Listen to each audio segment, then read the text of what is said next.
I hope you won't tell Donny that we had a lunch together. Okay, but if he asks, I won't lie. He won't ask. Why do you call him Donny?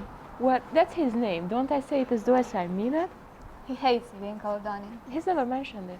Of course he has. You just don't listen. There are no so deaf as those who will not hear. You'd copy a bunch of those, couldn't you? There are none so lame as those who will not walk. There are none so thin as those who will not eat.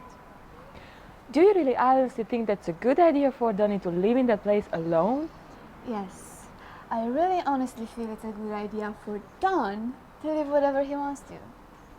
Anyway, he's not alone. I'm right next door. For how long?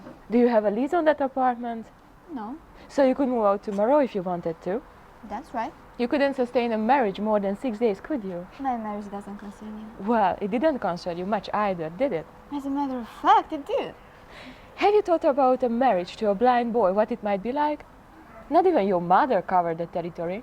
Just leave my mother out of this.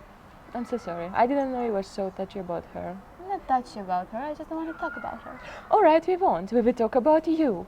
You've seen Donny at his best, the places he's memorized. He memorized how many steps to the drugstore, to the delicatessen. And you were probably very impressed by that. But I've seen him in strange surroundings. He didn't know I was watching. I've seen him lost. I've seen him panic. He needs someone who will stay, and not just for 6 days. Stop worrying, Mrs. Baker. Nothing serious will develop between Don and me because I'm not built that way. Donny is built that way. Please, we're just having cakes. Kicks. That's how it started with Linda Fletcher, just kicks. But he fell in love with her. He will with you too. Then what happens? I don't know. Well, I do know. Stop it now before you hurt him. What about you? Aren't you hurting him? I can't. I can only irritate him, but you can hurt him. The longer you stay, the harder it will be. But listen to me. Let go come home with me, and you go have your kicks with someone who won't fail when you leave. Oh, I'm not so sure you can hurt him. Maybe more than anybody.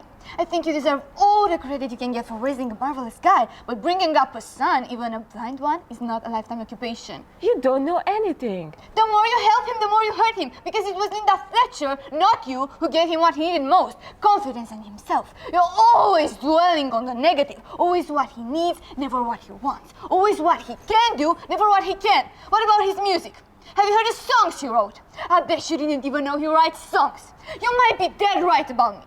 I'm not the ideal girl for Don, but you know what? Neither are you. So if I'm going to tell somebody to go home, it's going to be you, Mrs. Baker. You go home.